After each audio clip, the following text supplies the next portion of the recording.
Olá, boa noite. Seja muito bem-vinda à primeira edição do Festival Eloá. Hoje nós temos uma convidada especialíssima, Adriana Reis. Vamos conversar sobre um assunto necessário. Então, muito grata a vocês que estão aqui assistindo agora, muito grata a quem vai assistir a gravação depois. Vamos aproveitar o nosso tempo. A Adriana reservou uma hora para nós. E vamos fazer jus desse tempo, né? Muito grata, Adriana. Eu sei que sua agenda é assim disputada, então estar aqui falando com a gente ao vivo é uma honra, um privilégio nosso que a gente admite e agradece. Se apresente para a gente, quem é você, por favor.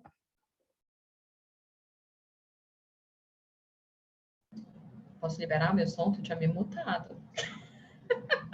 Uma calada aqui. Bom, gente, boa noite, meninas, mulheres incríveis, né, da comunidade Júnia, né? Júnia constrói uma comunidade de mulheres, né? E eu acho isso incrível, assim, super admiro o trabalho. Sou Adriana, sou psicóloga de Belém do Pará, lá onde eu conheci a Júnia, né?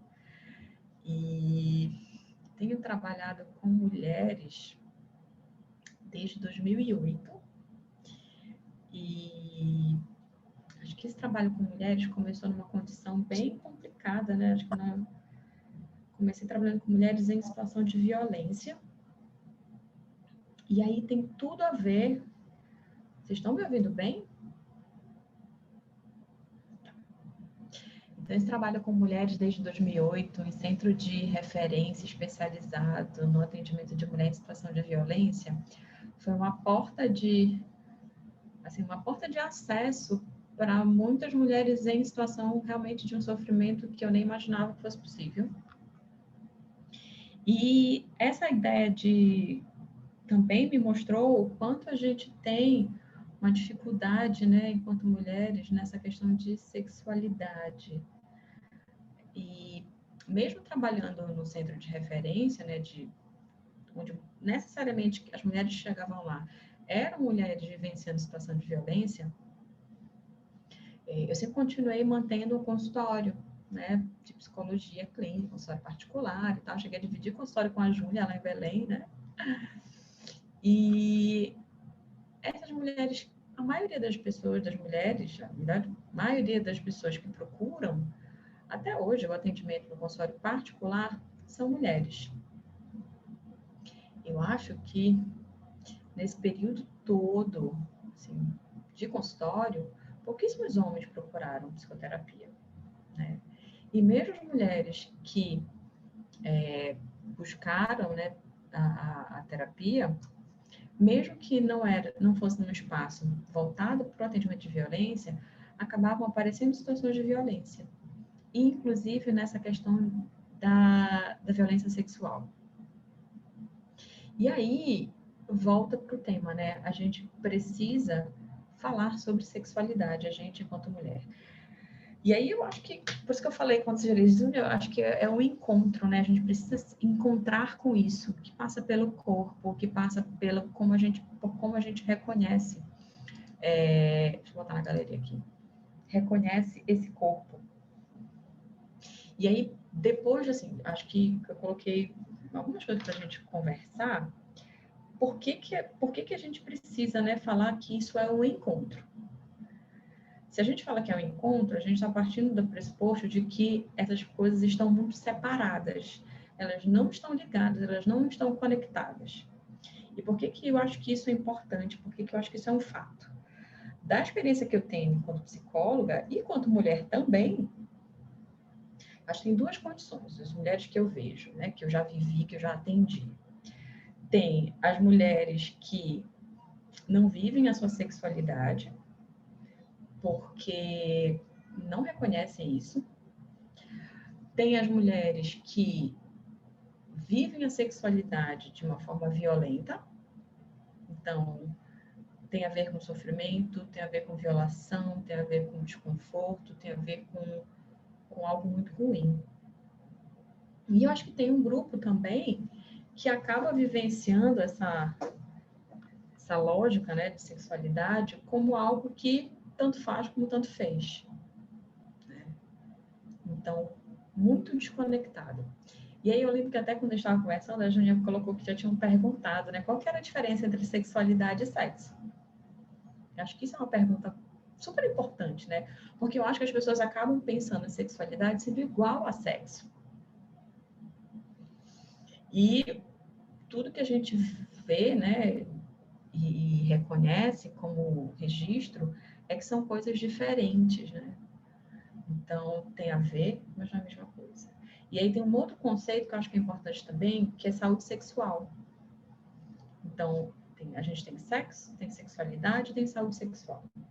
Então, o que seria o sexo, né? O sexo é o que tem, a gente fala de órgãos, os órgãos genitais, o coito, o ato em si. A sexualidade, ela é engraçado que tudo que a gente está vivendo, né, as pessoas descrevem como uma energia vital, é o que mobiliza, né? É o que direciona. E aí eu achei legal que a Organização Mundial de Saúde traz essa definição de sexualidade já, acho que no primeiro documento de 75, e que agora a gente continua mantendo isso como uma lógica, que é muito bacana, né? Que é tudo aquilo que somos capazes de sentir e de expressar. É um aspecto central do ser humano ao longo da vida. É a energia que nos motiva. E aí, como é que a gente, com uma dimensão de definição tão abrangente, como é que a gente não se conecta com isso, né? Como é que a gente não se encontra com isso? E aí, a saúde sexual, quando a gente pensa na dimensão, na lógica também da Organização Mundial de Saúde, de que saúde é muito mais do que a ausência de doença, né? A saúde sexual também ela está muito mais além de doenças, de disfunções sexuais, né? Tem a ver com estados de bem-estar físico, emocional e social relacionado à sexualidade. Então, se as pessoas vivenciam a sua sexualidade de uma maneira saudável, a gente pode dizer que tem uma saúde sexual. E aí, quando você vê, né, esse perfil de mulheres que aprendem, né, que a relação sexual é uma relação que dói, que incomoda, que gera desconforto, que tem função de não gerar prazer, mas de aliviar ou de evitar um desconforto, de evitar uma situação muito mais incômoda e desconfortável, como uma violência física, como uma violência psicológica, né, um xingamento, né? Você vê que eu não vou buscar aquilo ali, né, intencionalmente, deliberadamente, como algo que é interessante para mim, que é agradável para mim. É porque tem a ver com o outro, tem a ver com satisfazer e alimentar uma dimensão que é do outro. E recentemente, uma experiência que eu tive em relação a essa questão de sexualidade, de reconhecer a sexualidade como uma área importante da vida, que precisa ser valorizada, cultivada e valorizada, foi uma moça que tem uma relação estável, né? Um casamento legal, uma pessoa bacana, mas ela não estava satisfeita em relação à vivência da sexualidade dela. E o quanto aquilo ali era desconfortável para ela conseguir conversar com esse parceiro, mesmo ele não sendo uma pessoa abusiva, não era uma pessoa violenta, era um parceiro legal, mas ele não conseguia falar sobre isso. E aí, como é que a gente vai conseguir sentir e expressar isso numa relação que eu não tenho abertura, né? Porque o outro se incomoda. E aí, toda vez que ela ia tentar falar sobre isso, que não estava legal, que ela tinha outras curiosidades, que ela queria experienciar, que do jeito que estava sendo não estava bom para ela, estava bom para ele, né? Como se ela tivesse só aquela função de ser um depósito, né? Ele saciava, satisfazia e para ela, ok, acabou. E quando ela ia falar para ele, o quanto ele ficava constrangido e envergonhado disso, né? E aí o que acontecia, né?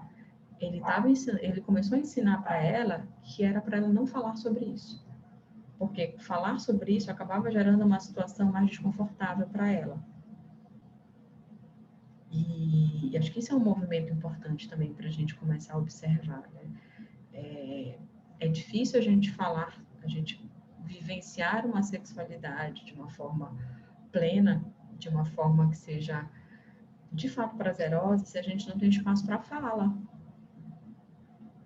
se a gente não tem espaço para dizer o que quer, para experimentar como quer. E nesse processo de reencontro, tem um primeiro reencontro que é necessário, eu não sei nem se é reencontro, talvez às vezes seja só encontro, né? É da mulher com o próprio corpo. Vocês já pararam para pensar ou observaram desde quando vocês têm conhecimento, dimensão, conhecimento anatômico do clitóris?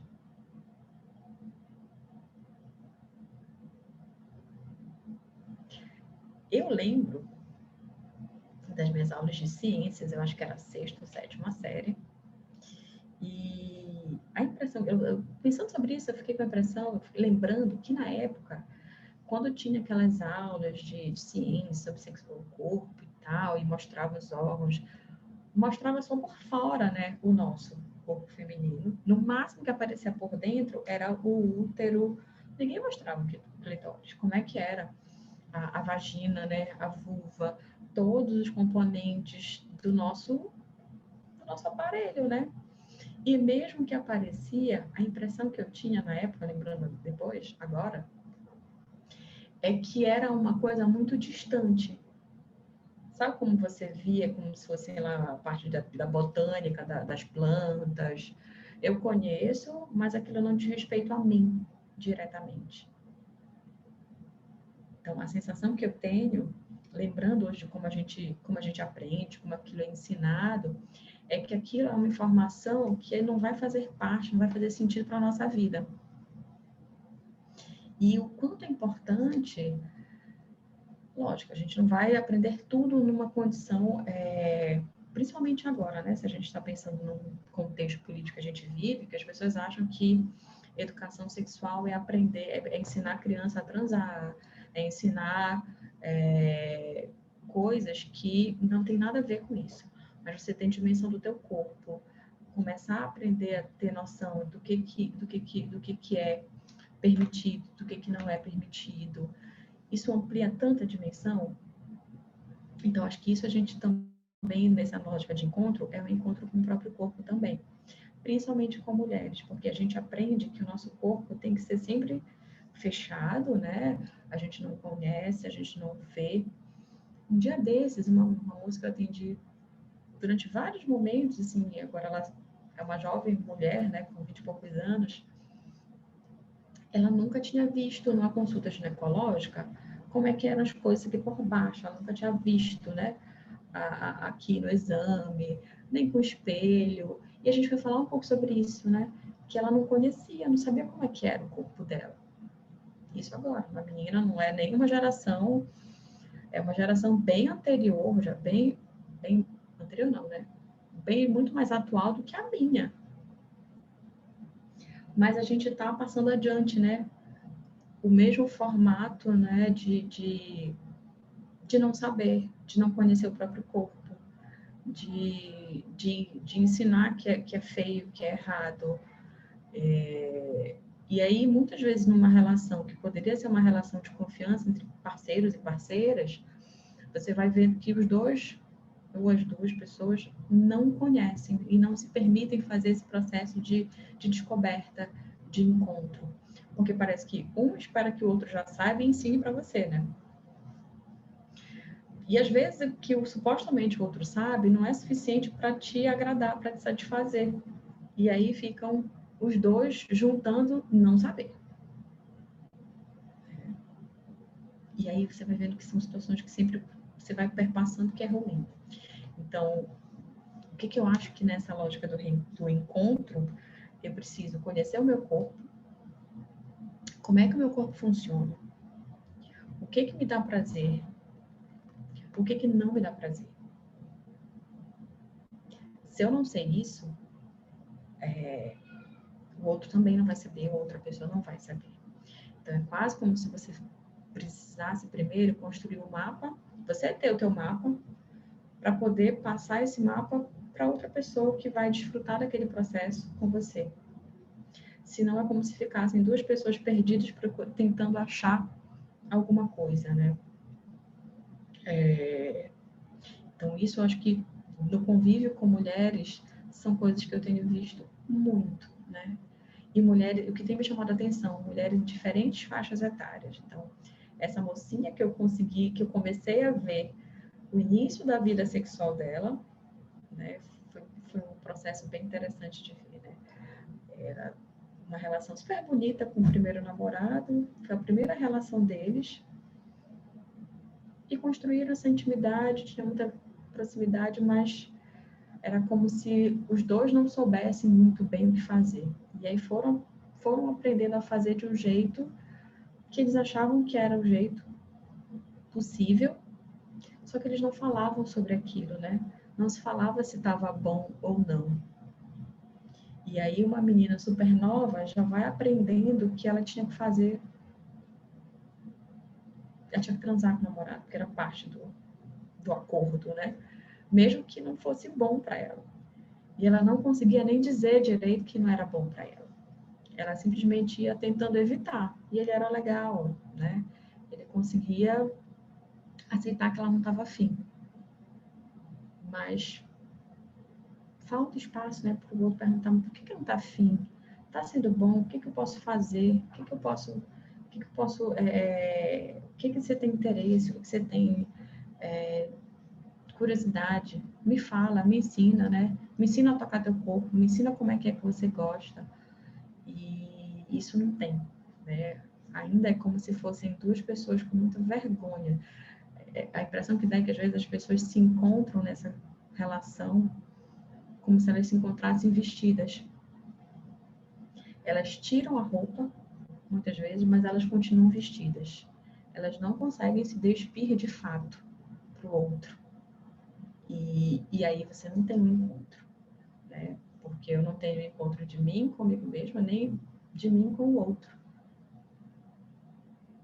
E aí acaba sendo tudo pela metade, né? Tudo pelo meio do caminho. Pelo menos é isso que eu fico vendo, né? E aí, quando eu tenho abertura, né? Por exemplo, essa moça que eu tenho acompanhado já, esse processo de encontro e de abertura, dela conseguir começar a descrever o que ela quer, o que ela não quer e o que ela quer experimentar, o que ela quer descobrir nesse corpo, né? E o que a gente vai vendo, né, em termos dessa noção de sexualidade mais ampla, enquanto o que a gente é capaz de sentir, de expressar, de que o nosso corpo tem muito mais possibilidades do que a gente imagina, né? De que a gente pode explorar esse corpo de formas muito mais abrangentes, em termos de toque, de sensações corporais, né? Tem a máxima que o nosso corpo é uma grande zona erógena, né? A gente só precisa descobrir isso tudo. E a gente fica muito limitado em relação a uma parte muito restrita, né? E ainda assim a gente faz mau uso dela, né?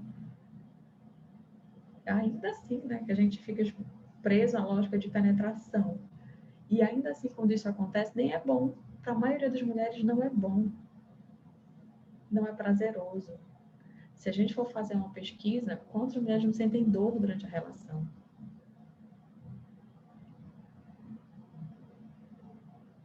Né? Por que sente dor? Por que esse momento que se muitas vezes restringe como se fosse só isso, não é bom?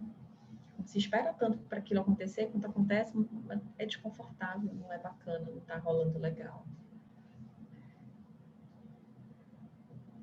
Então, acho que essa dimensão de como é que eu posso me encontrar com esse corpo, me encontrar com essa noção, fazer esse encontro com a minha sexualidade, com o que eu identifico e vivencio como prazeroso, para que eu possa ter realmente me apropriado disso para ter aí sim um encontro com o outro.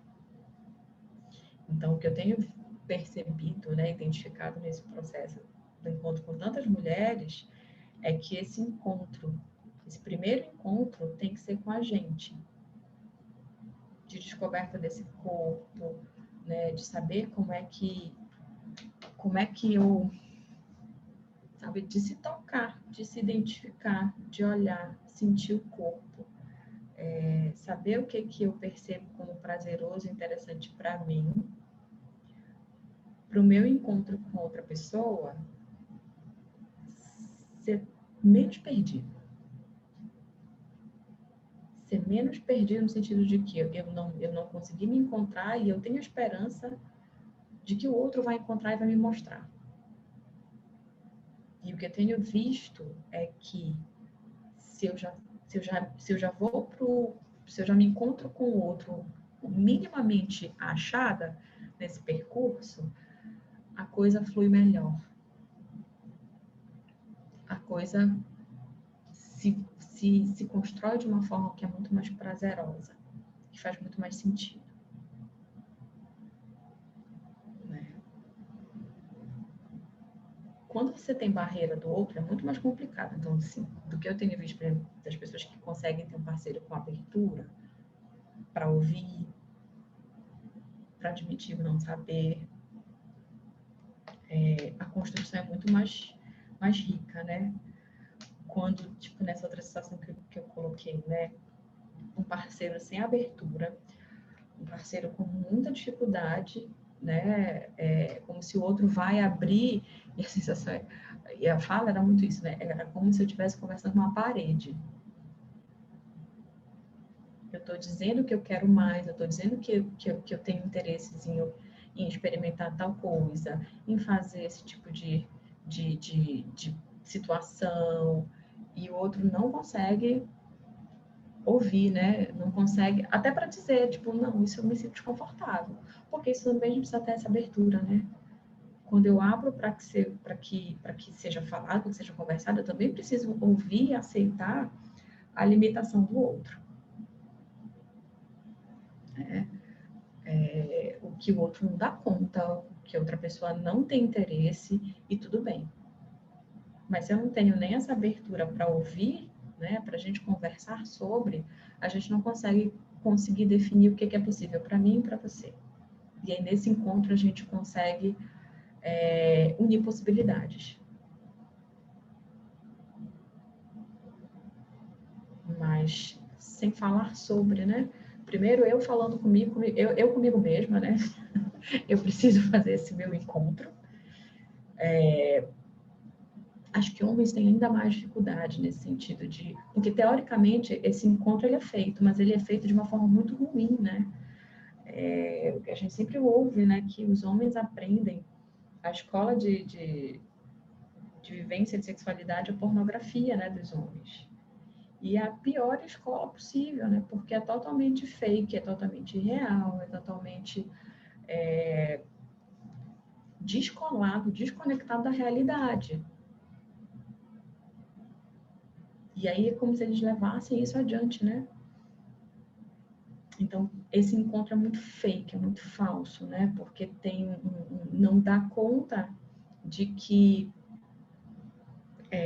essa vivência, né, a preparação, o modo de funcionamento desse corpo com que eu vou me encontrar é diferente do meu.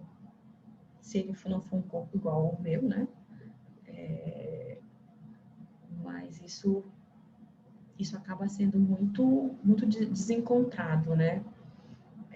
Mesmo parceiro, estava lembrando de situações de atendimento com cliente que tem um relacionamento homoafetivo, e o quanto isso também é uma questão, né, entre mulheres que se relacionam.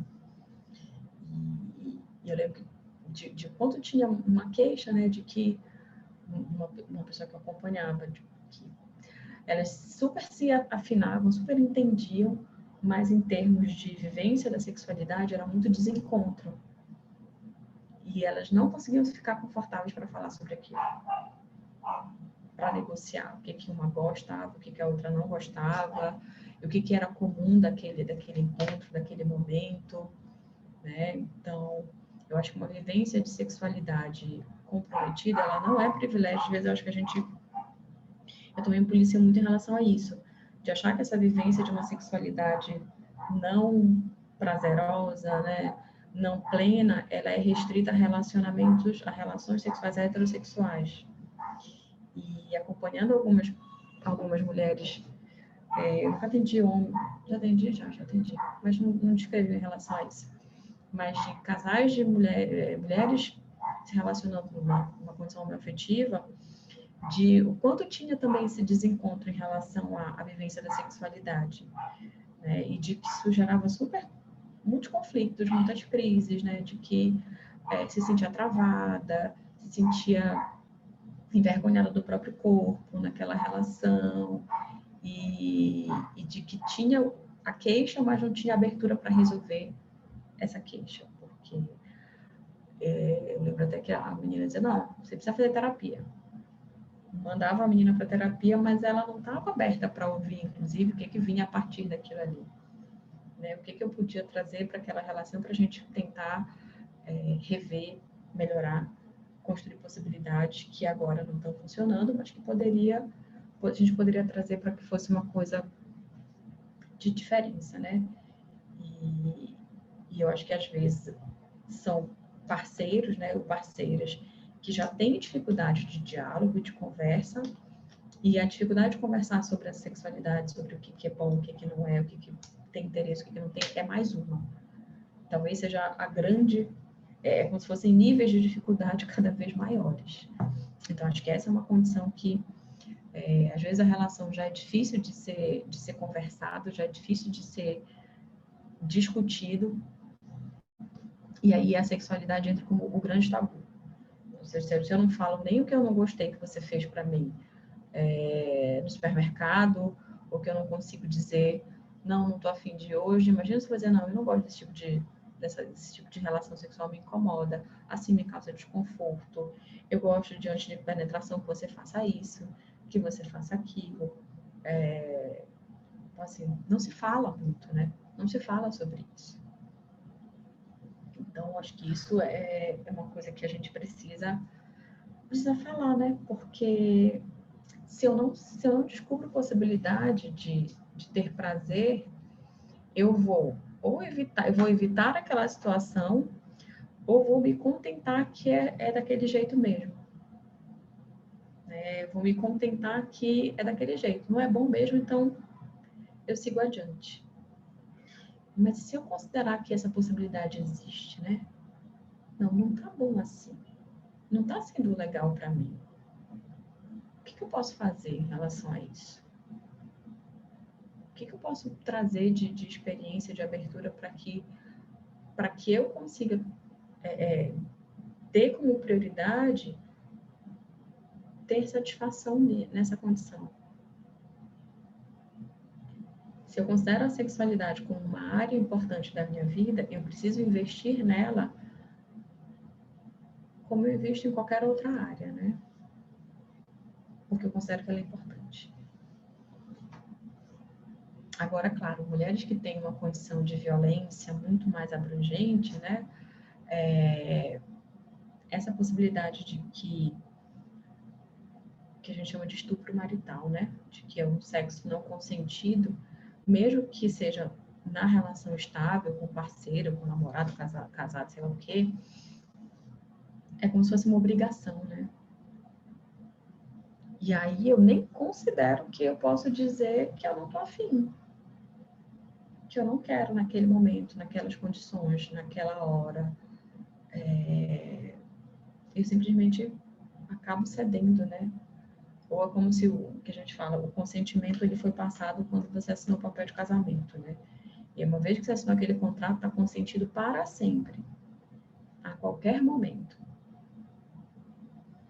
E o consentimento ele é algo muito fluido, né? Inclusive em relações que você começa consentindo, mas no meio daquele processo você sempre pode Porque alguma coisa pode ter acontecido, alguma situação pode ter acontecido e que o que estava sendo bom não está mais.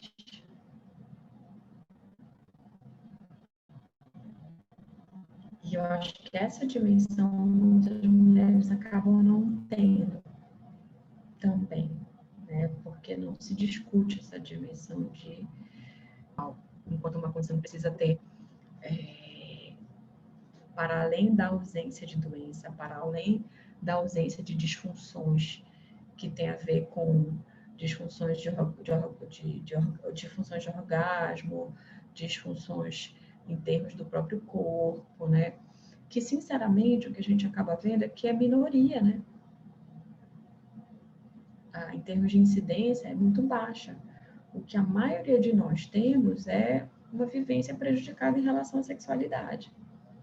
Por desconhecimento do corpo, por, muitas vezes, histórias de iniciação sexual muito ruins, de experiências sexuais ao longo da vida muito ruins. Tem situações, também já acompanhei situações de pessoas, de mulheres que descobriram depois de muito tempo que a primeira relação sexual que elas tiveram foi uma relação abusiva.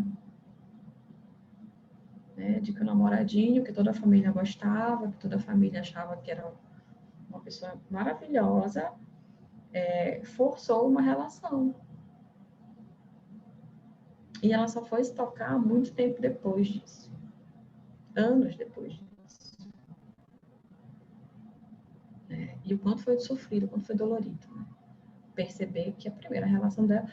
Assim, a primeira relação do que a gente vê, né, não necessariamente é aquela experiência romântica que você vê em filme, né? Porque é um repertório que não se tem ainda. Mas uma coisa é ter uma experiência que inicialmente é um estranhamento, mas ela é consentida.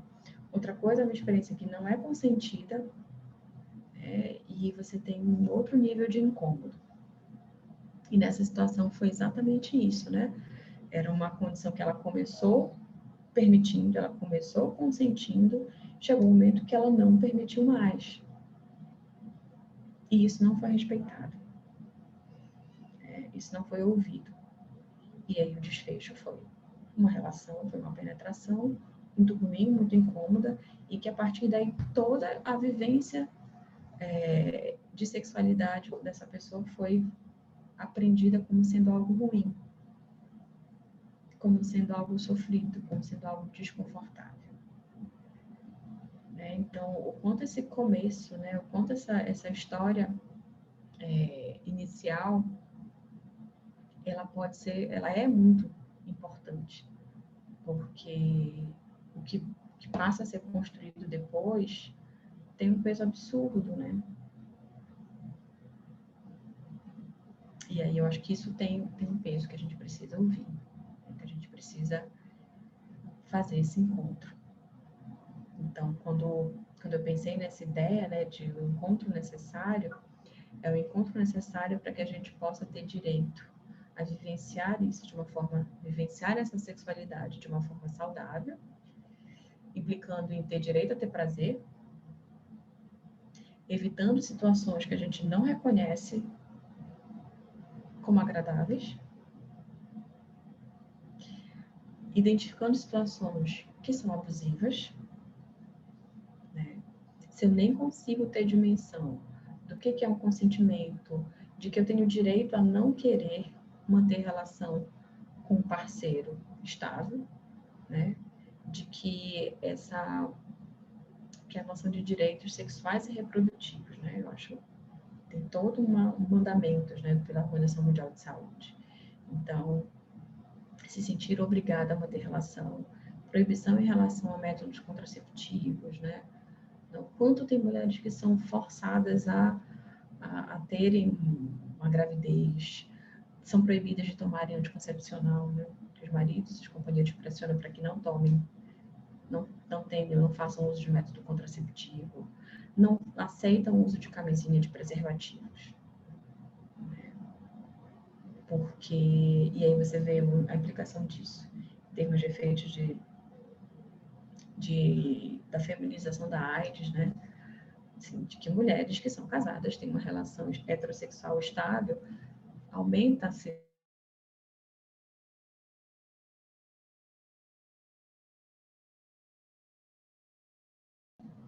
porque os seus parceiros não aceitavam usar preservativo,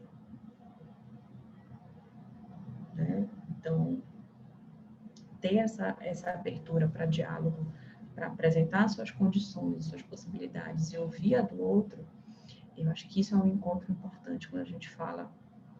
Eu acho que isso abre margem para que esse encontro com parceiros e parceiras seja um encontro que seja saudável, prazeroso para todo mundo.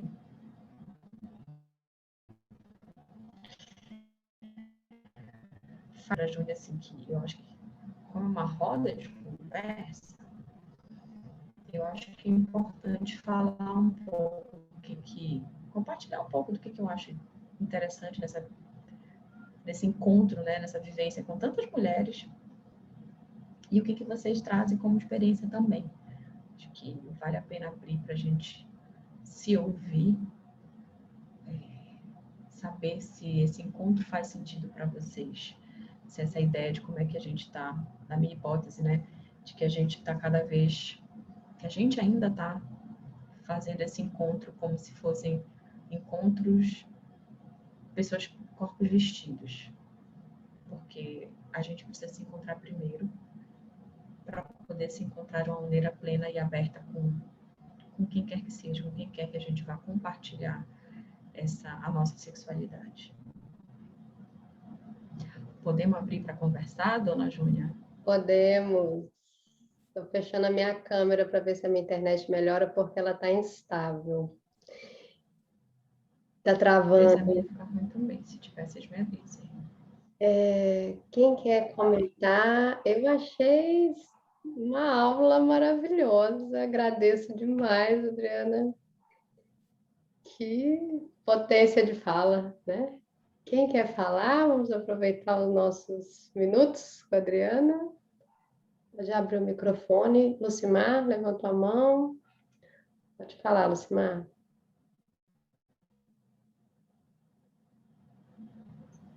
Oi, boa noite. Oi, Lucimar. Eu achei a sua fala maravilhosa, no sentido de que essa coisa do fluir e de que as coisas mudam todos os dias. A minha experiência, eu tive sempre experiências muito boas, mas com a menopausa, nós tivemos que dialogar. Nós tivemos que entrar num diálogo, porque teve baixa de libido, coisas naturais, né? Baixa de libido, ressecamento vaginal, então foi toda uma nova descoberta, foi toda uma nova posta em cena, e eu participei de um grupo de mulheres com a Lívia Penhaforte sobre menopausa e sexualidade, e as nossas amigas o que mais diziam era isso, que era muito complicado abordar esse tipo de coisa com o marido, porque geralmente quem ainda seguia casada, sendo que a menopausa começa entre 40 e 50 anos, era casamento de longas datas, né? Então, essa coisa de que eu tenho que me posicionar todos os dias e que essa coisa muda todos os dias, a questão do prazer e de como eu encaro a minha sexualidade, é muito bonito quando a gente já tem a madurez de conversar. No meu caso, especificamente, tive que conversar, tive que explicar, tive que buscar ajuda, e tudo se resolveu muito bem. Mas a gente sabe, uma coisa é uma pessoa que tem boa relação no todo. Outra coisa é uma mulher que nunca teve nenhuma conversa com o marido, chega na fase da menopausa e é um sofrimento horrível.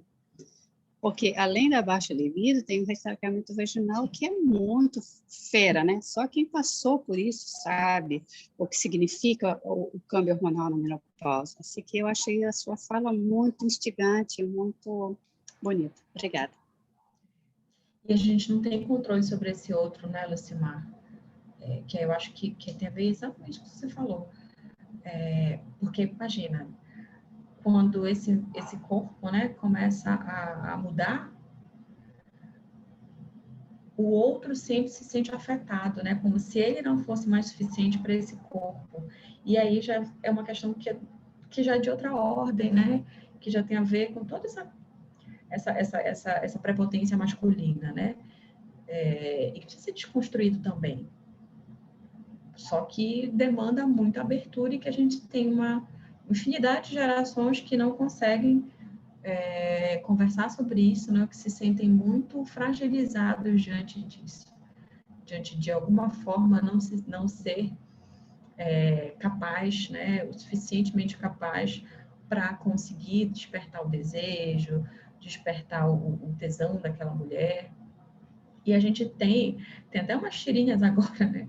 Que a gente enquanto mulher, a condição do desejo e da libido é multifatorial, né? Não é só aquele momento em si. Provavelmente, aquele momento em si do ato, da relação, do encontro sexual, ele vai ser muito mais potente, vai ser muito mais fértil, digamos assim, né? No sentido de ser um encontro bom, se todo o resto daquele encontro durante o dia, durante a vivência da dinâmica daquele par, for bom, for suficientemente bom, né? Eu acho que agora na pandemia eu vi uma tirinha, tipo assim, que o maior afrodisíaco é a pia lavada, é a pia limpa, né? É o cara ter lavado a louça, é o cara ter feito as coisas dentro de casa, né? Que de noite está assim, tá maravilhoso, tá incrível, né? Então, tem muito mais coisas, né? Desse componente aí, para que tenha esse encontro com o outro, né? Mas eu preciso depender dessa abertura, e dependendo da história que esse outro traz para essa relação, é muito difícil, né? Mas eu acho que considerar que é a dificuldade do outro para conversar mais importante do que a tua necessidade de falar sobre, acaba não ajudando também, né? E parabéns por você ter essa abertura, né? E conseguir falar e construir e reconstruir a sexualidade num outro momento de vida, que é o que a gente vai ter que fazer, né? Todas nós aqui que ainda não estamos nessa fase, né? A gente vai precisar refazer, reconstruir. Acho que é um reencontro com esse outro, é um reencontro com um corpo que está novo, que está diferente, né? Que não é mais o mesmo.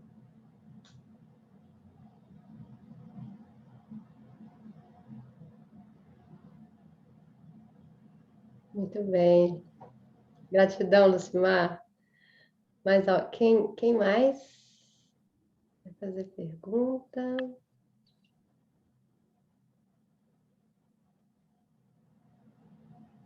Esse corpo que muda sempre, né? Ao longo do mês, quantas vezes ele muda? Quantos ciclos? Quanto mais a gente se conhecer, mais a gente sabe lidar. Aline, você quer Eu quero. falar? Pode falar. Eu quero. Adriana, eu achei muito interessante você falar sobre o clitóris dos livros de ciências, né? E realmente, eu busquei aqui na minha memória, a gente não falava sobre ele. E raramente nós encontramos grupos de mulheres que falam sobre sexualidade, sobre sexo. Então, eu vejo que falta essa troca de informação entre as mulheres. A gente acaba esperando muito vindo do homem, né? Que ele já sabe o que a gente quer, sendo que essa troca de informação deveria ser feminina. E tem também a questão que eu vejo muito, que em muitos grupos de mulheres ou ambientes que você frequenta, a mulher que fala sobre a sexualidade, sobre o sexo, ela às vezes é excluída pelas próprias mulheres, né? Então, tem essa linha aí que fica bem complicado você evoluir sobre esse assunto entre mulheres, que é uma parte que eu gosto muito desse grupo da Júnia, do Sagrado Feminino, é que nós podemos falar sobre assunto de forma construtiva, de forma que traz energia feminina, né? Que traz a saúde sexual, sensual, sexualidade. Aline, você falou uma coisa que eu estava discutindo um dia desses. A gente não fala sobre sexo, né? Não. E falta entre mulheres. entre mulheres. A gente não fala sobre como está sendo para a gente. E uma coisa que me incomoda muito, assim, acho que tem duas coisas, eu estava falando sobre isso. Uma coisa é eu falar como é que eu estou me sentindo em relação à minha sexualidade, à minha vivência dessa área.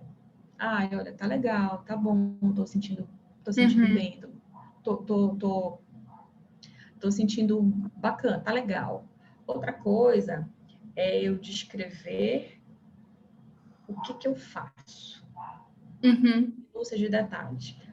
Que eu acho que são coisas diferentes, né? Sim. Eu lembro de uma situação de uma amiga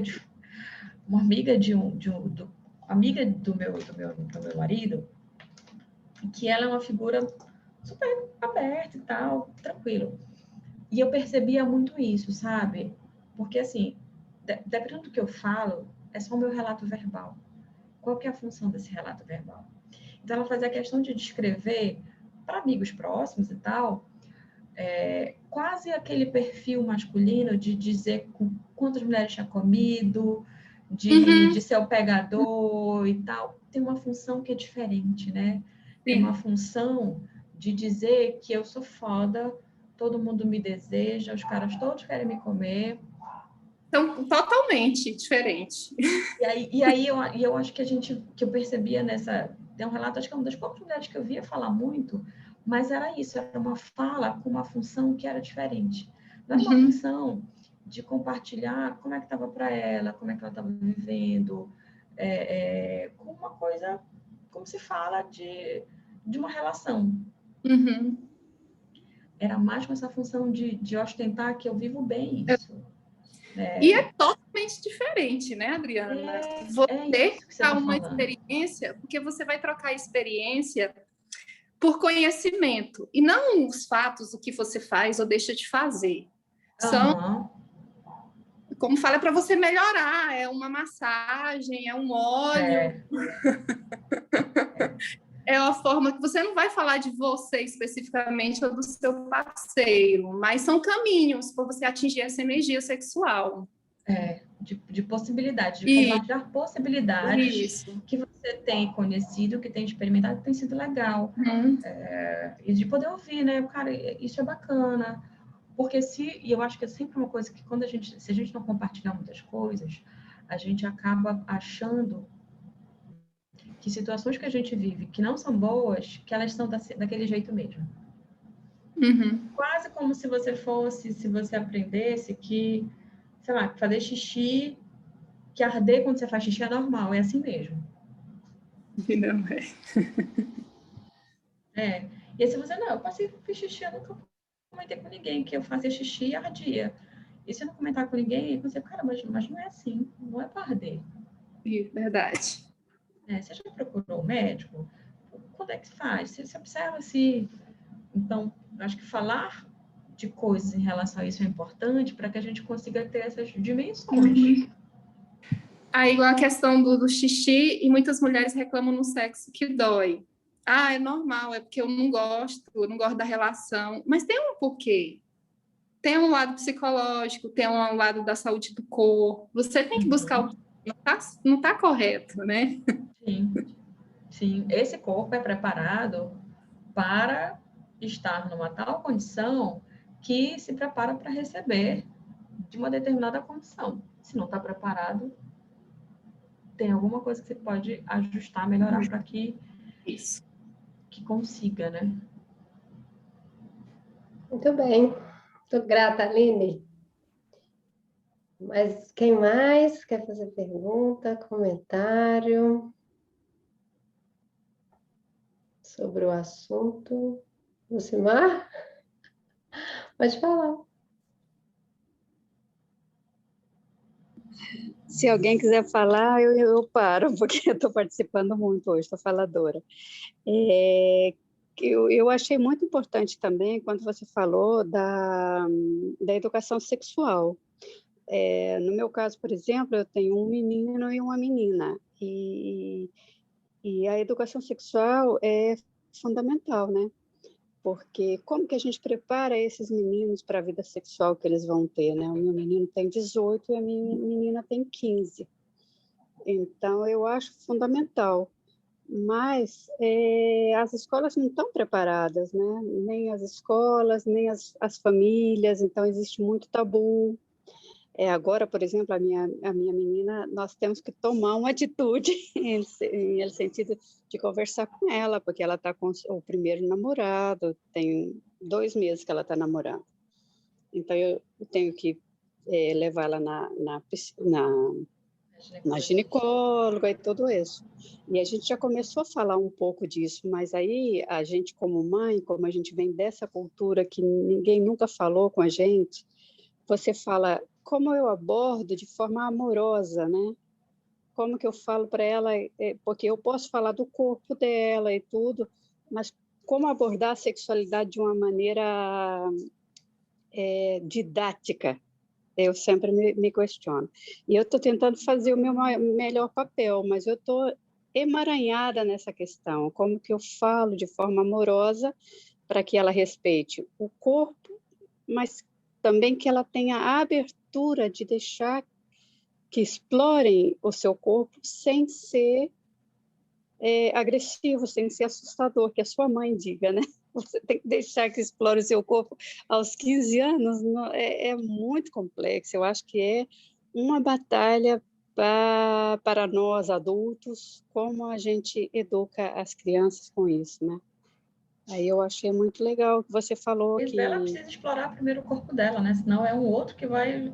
É igual como se fosse, sabe? Eu fico imaginando, assim, aquela coisa bem colonial, né? Os índios, os europeus chegando aqui explorando os índios, né? Então, assim, é um outro território, né? E ela vai deixar que o outro seja um outro estranho, que vai ser o primeiro explorador, o primeiro descobridor desse corpo. Mas ela precisa conhecer primeiro o próprio corpo, né? E aí eu acho que se falar a palavra didática, eu acho que tem que ser uma... Eu acho que mais que didática tem que ser amorosa, tem que ser afetiva. Sim, porque, por exemplo, o meu filho, quando ele estava em terceiro básico, se eu não estou muito enganada, teve todo um tema, porque eles estavam vendo pornografia, e ele tinha 9, 10 anos, então nós ficamos sem saber o que fazer com eles, porque no sentido de que reunimos mães e conversamos, foi todo um assunto, no sentido de que isso que você falou também, né? Eu já anotei aqui vários tipos que você deu, porque eu vivi muito isso, né? De que a pornografia não é o caminho, não é a forma de aprender, né? Não é o que vai te ensinar. Tem que ter primeiro essa forma amorosa que você disse. Então, a maior conversa que eu tive com meu filho durante toda a vida é que ele tem que respeitar esse corpo, tem que respeitar essa menina, que ele tem que saber o momento, saber se ela quer, tem que ter... É uma coisa mútua. E falamos muito desse sentido do amor primeiro, né? Colocar o amor em primeiro lugar. Mas eu sigo achando que é um desafio. Eu acho que é desafio também. Eu tenho um menino de 3 anos e meio. E eu não sei como é que vai ser. O que eu sei é que eu vou ensinar isso que você falou, é maravilhoso. Assim, eu preciso ensinar primeiro para um menino o que é consentimento. Né? Eu preciso ensinar que o corpo do outro tem limite. Eu preciso ensinar, eu acho que isso, nessa lógica de a gente fala de educação sexual, eu acho que essas coisas são importantes nessa lógica, né? Eu preciso ensinar que o outro tem limite, que o corpo do outro tem limite, ensinar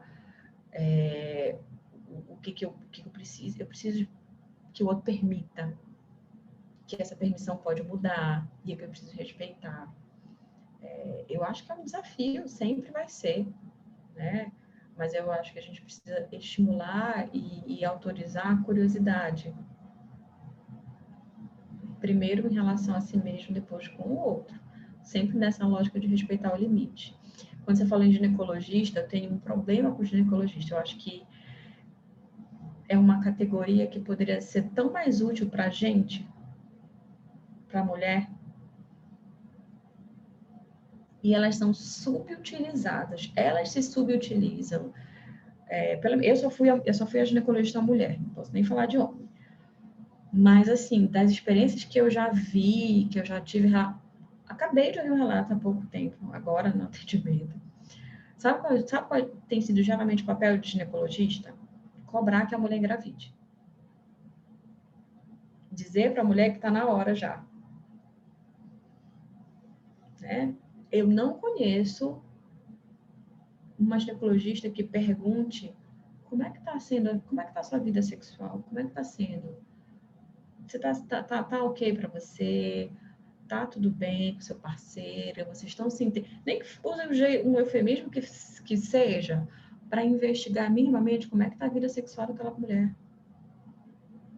Se eu tenho uma mulher que tem reinfecção constante de candidíase, muita infecção urinária, pode olhar que eu tenho um parceiro que provavelmente está, se tem muito coisa de HPV também, né? Então, assim, tem uma série de coisas que ginecologistas poderiam estar auxiliando tanto na vida sexual das mulheres e elas não fazem. Elas ficam vigiando e pressionando para a mulher engravidar.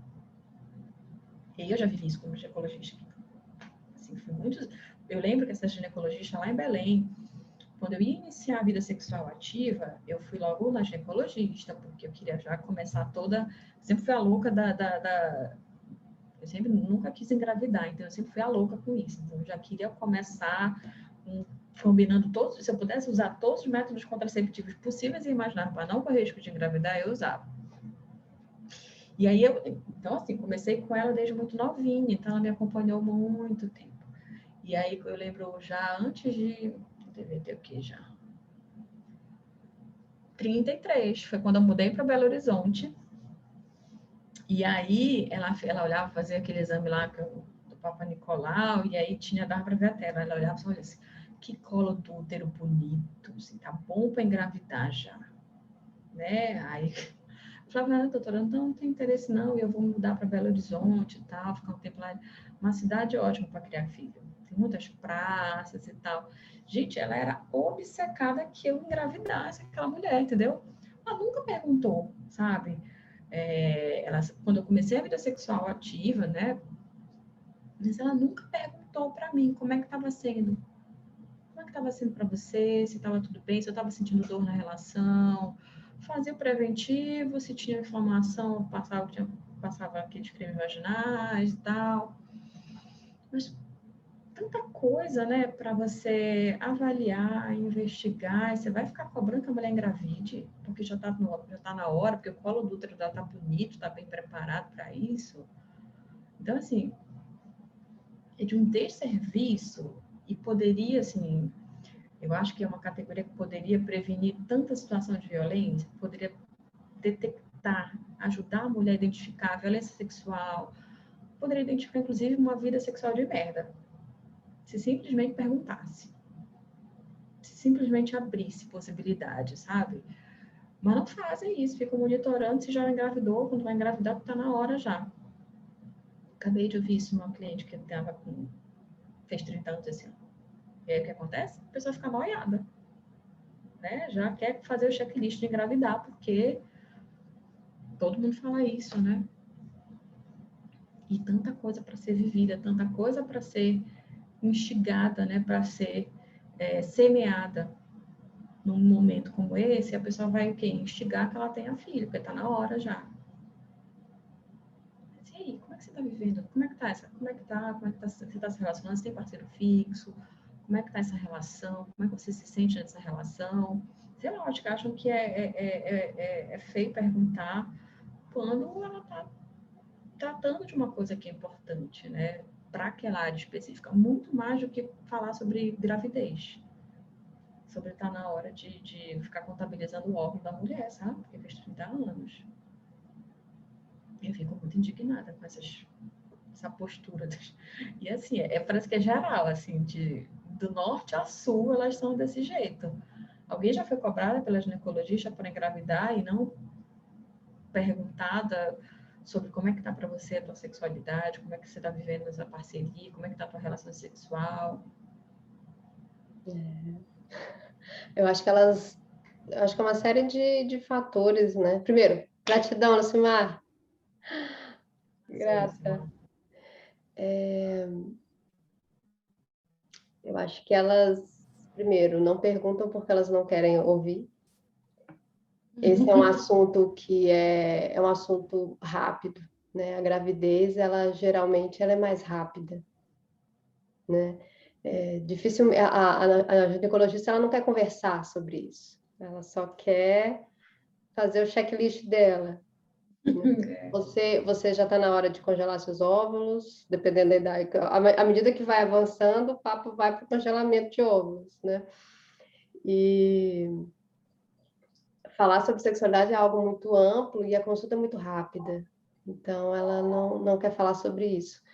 E só para a gente ver, né? Nós aqui, a Adriana, ela só, entre aspas, né? Ela abriu possibilidades de diálogo. A gente poderia falar durante um mês seguido, aprofundando em cada tópico que ela abordou. Não é mesmo? Então, falar de sexualidade feminina é algo amplo e necessário. Nós somos silenciadas de várias formas. Né? E depende de nós, é agora. Né? Calhou de ser a gente, de ter que falar. Porque quando a gente fala, várias podem até não falar, mas elas vão falar, uai, não é assim com todo mundo, não? Ou não precisa ser assim? E aí dá aquela curiosidade que vai instigar, quem sabe, buscar uma ajuda, seja onde for. Às vezes a ajuda não é com o nosso ginecologista, não é com a nossa mãe, não é com o nosso parceiro. A gente precisa buscar essa ajuda em algum lugar. Às vezes vai ser num grupo de mulheres diverso, né, amplo, mulheres de várias idades, variadas experiências, né? As pessoas ali na adolescência, elas ficam entre elas jogadas, né? Assim, eu fico comigo, por exemplo, né? Imagina, quem que era a pessoa que orientava na época? Não tinha ninguém, né? Era a gente ali, era nós e nós mesmos. E sempre tinha a expectativa que tinha uma amiga mais experiente, né? Pois é, mas olha só, que é um cego guiando o outro, né? Então, assim, até quando isso? Né? Não é necessário. Nós temos muitos recursos. Então, a Adriana abriu aqui vários links, assim, ó, várias abas no computador aberta para a gente buscar, né, a parte anatômica, né? Quando eu fui estudar psicologia evolucionista, a primeira aula com a professora Regina, eu fiquei muito impressionada na graduação, ela foi lá em Belo Horizonte num congresso. Nunca imaginei que anos depois eu ia ser aluna especial dela, né, no doutorado. E fiquei sondando fazer doutorado com ela e o projeto não foi para frente, né? Mas quando ela explicou como que é, né, eu nunca tinha ouvido aquilo, entendeu? Então, assim, olha que fantástico, né? A sexualidade feminina ela é algo realmente pouco conhecido até os dias de hoje. Então, tá aí um campo amplo para a gente pesquisar, que é do nosso interesse, é da nossa responsabilidade. Não é não é da amiga, não é da ginecologista, não é do namorado, do marido, não é minha mãe que devia ter me ensinado. Sabe, a gente precisa agora, cada uma, né, assumir. Responsabilizar, né? Assumir. Eu. Queria sugerir 2 filmes que são bem legais. Tudo na Netflix. Que eu já vi, né? Pelo menos. Tem outro que eu ainda não vi, que é aquele Sex Education. Já viram? Que é uma série também tem da Netflix. Mas esse aqui é muito legal. Esse eu não vi ainda, porque tempo para ver série, assim. Essa eu vou contar. Um filme que eu vi foi ano passado, que eu quero até rever, chama Arte de Amar, eu acho. Tem na Netflix, que é a história de uma sexóloga polonesa, e vai meio que contando o percurso dela, sabe? Descobrindo também o próprio corpo e levando essa informação para mulheres. E aí é todo o processo dela de publicar o livro dela. O nome dela é esse, Miroslava, esse nome polonês que a gente não entende, né? Mas o filme é muito legal. Tem na Netflix. Deixa eu ver se eu consigo colocar aqui para vocês. Vou botar aqui no chat. Tem um outro, que é uma série, também na Netflix, chama Arte de Amar. Vou botar aqui, tá? No chat. É uma tá aqui, essa mulher na década assim, de 60, 70, então imagina, lá na Polônia, assim, super regime ainda rígido.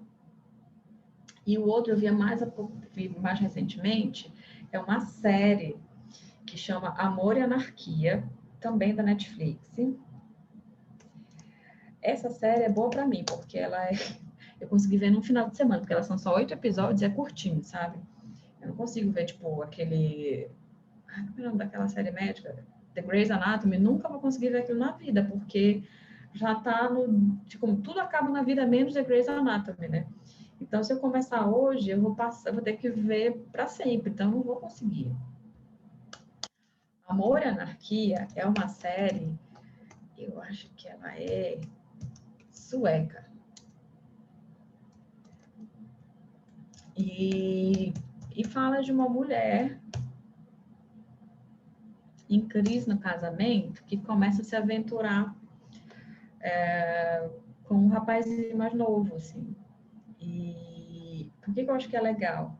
Porque começa mostrando uma coisa super polêmica para a mulher, que é masturbação. Então, essa mulher tem uma vida sexual, uma relação muito que assim, aparentemente é legal. Ela é casada, tem 2 filhos, mas o cara não tá nem pra ela. E você começa a perceber que em situações específicas, assim, de muita tensão e tal, ela recorre à masturbação. E aí acaba acontecendo toda uma situação que ela começa um jogo de... um certo jogo de sedução com um rapazinho mais novo da firma onde ela trabalha. E é muito legal para ir vendo isso, assim, para ir vendo essa questão da sexualidade dela, como é que isso vai se construindo, como é que isso tem a ver também, impacta na relação dela com esse marido, assim. Eu achei bem legal essa série. E curta, é uma série acessível, pelo menos para mim, eu consegui assistir. Porque, assim, coisa que é infinita e dura, assim, cada episódio 1 hora, eu não consigo. Muito Então, obrigada. fico sempre com aquela sensação de pendência, né? Mais uma pendência, não consegui acabar de ver a série. E o filme é muito legal e essa série também é bem bacana. E tem esse Sex Education, que todo mundo fala super bem, mas eu ainda não consegui parar para ver. Se alguém já viu e achar que tem a ver também, acho que compartilha aí nas próximas rodas, que acho que pode ser legal.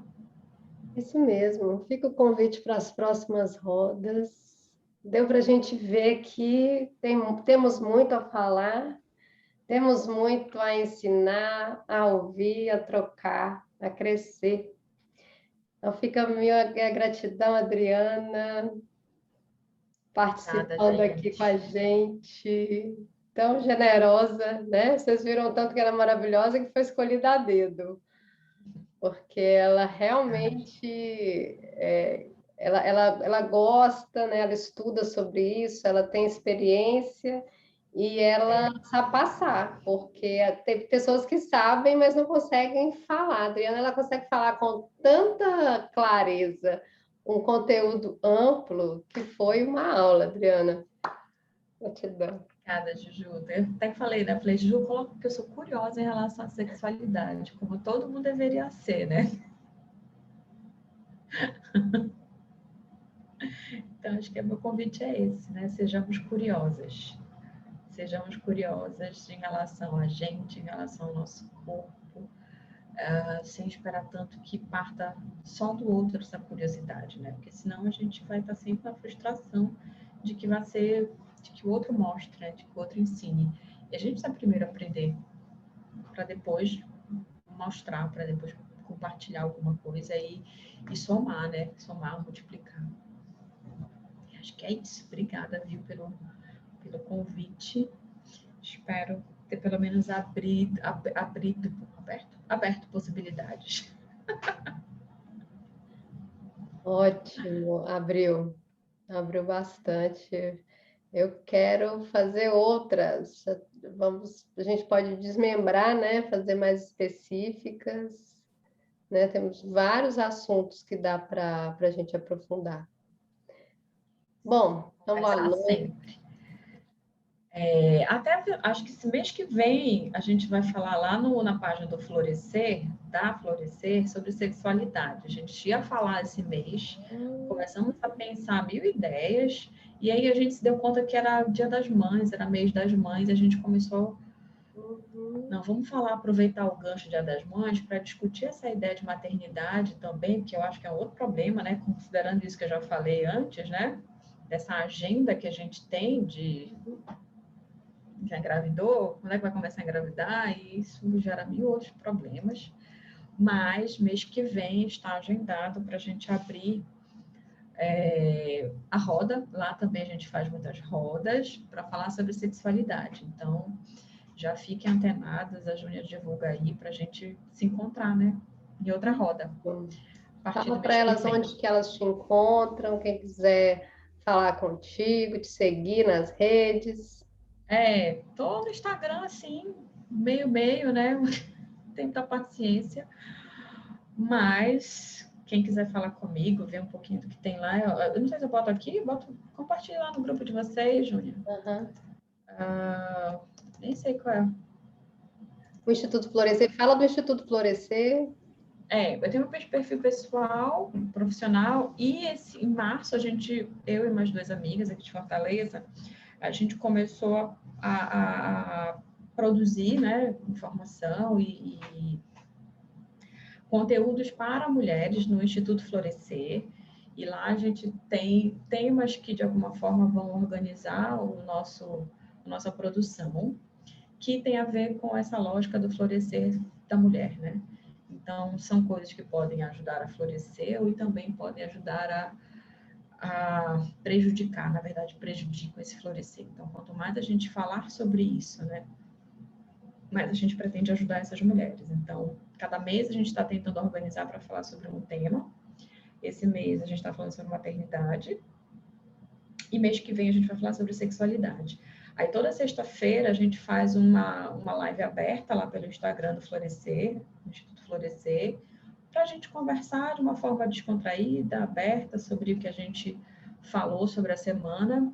E no final do mês a gente faz inscrição para uma roda de conversa, para falar de uma forma mais íntima, mais fechada mesmo, né? Só um grupo menor de pessoas, sobre o tema do mês. O último mês a gente falou sobre relacionamento, e a roda que a gente fez foi muito legal. Sobre relacionamentos afetivos, né? Como é que isso impacta na gente, sobre essa agenda. É uma das agendas que é imposta para a mulher, né? Você já casou, está numa relação, que hora vai ser, quando vai ser, porque o tempo está passando, né? Então, lá no Instituto Florescer, a gente fala sobre essas coisas também. E estão todas convidadas para estar junto lá com a gente. Sexta-feira que vem a gente vai estar em live, e final do mês tem roda. Todo final do mês também tem roda, tá bom? Muito bem, muito grata. Você divulga lá no grupo para as meninas seguirem. Divulgo, pode deixar. Tá bom? Super beijo, muito grata a toda. Beijo, gente. Especial, Obrigada, Adriana. Diva. Prazer em conhecer a Adriana. Na próxima eu quero estar inteira, que nessa só pude entrar no final. Mas, gente, só pelo finalzinho aqui, eu já fui lá no Instagram com você, que ainda já estou lá, já estou te seguindo. Então vamos lá. A gente vai, esse mês vai ser maternidade, mês que vem tem sexualidade no Instituto Florescer. Bacana. Tá Parabéns. Bom? Muito legal essa ideia, essa proposta. Muito legal mesmo. Obrigada, meninas. Beijão. Boa noite, viu? beijo. noite, conterrânea. Tchau, Boa noite, tchau. garotas. Até amanhã. Amanhã a gente tem uma convidada super Até amanhã. especial, Denísia, escritora aqui do Tocantins. Vamos falar sobre Ai, queria poder aproveitar todas as rodas, Juju. esse mês foi rico, viu? Esse mês tá que tá. Mas vamos que vamos. Isso, viu? Obrigada. Beijo. Beijo, gente.